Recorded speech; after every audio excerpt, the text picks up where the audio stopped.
মূলত কতটা কি এগুলো?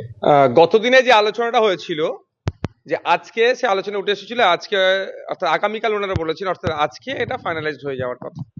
কিন্তু আমাদের যে আইএসএফ এর যে কোর সিট গুলো আছে আজকে এখনো পর্যন্ত ফাইনালাইজড হয়নি। তারা আরো কয়েকটা দিন সময় চেয়েছে। আমরা আমাদের অবস্থান ক্লিয়ার করে এসেছি যে আমরা প্রয়োজনে অনেকটা স্যাক্রিফাইস করতে প্রস্তুত আছি, সেটাও বলেছি কোথায় কোথায় আমরা ছাড়তে রাজি আছি, কিন্তু আমাদের কোর সিট আমরা কোনো মতেই ছাড়তে পারবো না। তো দু একটা দিন টাইম চেয়েছে, বৃহত্তর স্বার্থের কথা মাথায় রেখে আমরা আরো কয়েকটা দিন অপেক্ষা করছি। মানে কোন কোন সিটগুলো বিশেষ করে? দেখুন, সেগুলো যখন আমরা পাবলিক ডোমেইনে নিয়ে আসছি না, আমরা টোটাল এই জোটের অবস্থানটা একটা দিন তো ফাইনালাইজড হবে, সেই সময় আমরা কোথা চেয়েছিলাম, আমাদের কোন কোন সিটগুলো চেয়েছিলাম, কি হয়েছিল, সে বিস্তারিত গুলো বলবো। টিকিটটা কি বলা সম্ভব? না, ওই সংখ্যা এখন আমরা বলবো না। প্রায় প্রার্থী তালিকা প্রায় চূড়ান্ত করে ফেলেছে, সেখানে এখনো বামেদের সঙ্গে আপনাদের এখনো যোগটা নিয়ে এখনো জটিলতা। না, আমরা তো হ্যাঁ আমরা চাইছি স্পিড আপ হোক, কিন্তু আলোচনা তো থাকবেই। আমাদের পার্টির মধ্যেও যেমন আলোচনা আছে, গণতন্ত্রের পরিবেশ আছে, বামেদের মধ্যেও সেটা আছে, সেটা তারা বারবার বোঝাচ্ছেন। আমরা কিন্তু এটা বারবার বোঝানোর চেষ্টা করছি যে এটা স্পিড আপ হোক। তবে বৃহত্তর স্বার্থের কথা মাথায় রেখে বিজেপি তৃণমূল তো আলাদা নয়, তারা ভাগ করে নেওয়ার চেষ্টা করছে। ঠিক যেভাবে 2021-এ এনআরসিসি এর ভয় দেখিয়ে বার করেছে, এবার এসআইআর এর ভয় দেখিয়ে পার করার চেষ্টা করবে। তো আমরা তো ওই রাজনীতি করি না, আমরা মূল্যবোধের রাজনীতি করি। মানুষকে শিক্ষা, স্বাস্থ্য, কর্মসংস্থানের যে বেহাল দশা বাংলার, তার পরিবর্তন করতে হবে। একটা শিক্ষিত ছেলেরা একটা চাকরি তুলে দিতে হবে। শ্রমজীবী মানুষের শ্রমের মূল্যায়ন হচ্ছে না, কৃষকরা উৎপাদিত ফসলের দাম পাচ্ছে না, হসপিটালে গেলে সরকারি ট্রিটমেন্ট পাচ্ছে না, আপনার স্কুলের টিচার না, এই যে অব্যবস্থা চলছে, এই অব্যবস্থার পরিবর্তন করার জন্য একটু স্যাক্রিফাইস করছি।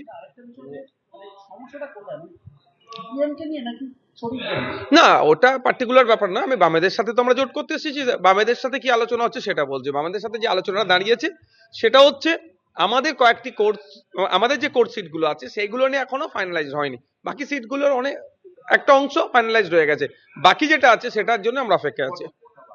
সেই সংখ্যাটা এখনো বলছি না। ওনারা একটা দুটো দিন টাইম চেয়েছে, আর কয়েকটি দিন টাইম চেয়েছে, হলেই হয়ে যাবে। তবে আমরা আশা করছি আমার এইটা দু একদিনের মধ্যে উনি করে দেবেন ওনারা।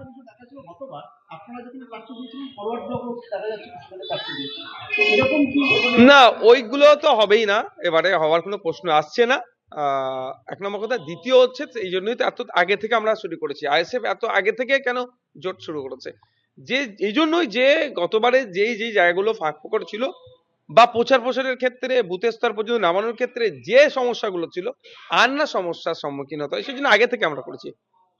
হুমায়ুন কবির বারবার বলছে যে তারা একবার এখানে মানে আলিমুদ্দিনের সঙ্গে তারা আলোচনা করছে, কথা বলছে, অন্যদিকে আপনাদের কথাও বলছে যে আপনারাও যদি চান তাদের সঙ্গে হাত মেলাতে পারেন। আপনারা কি ভাবছেন? এবং জোট নিয়ে এখানে মানে হুমায়ুন কবিরের দলের সঙ্গে এই আপনার জোট করছে, তার সঙ্গে কোনো আলোচনা হয়েছে? দেখুন, আমার সাথে বেশ কয়েকটি রাজনৈতিক দল, অনেক সামাজিক সংগঠন এই জোটে আসার আহ্বান জানিয়েছে।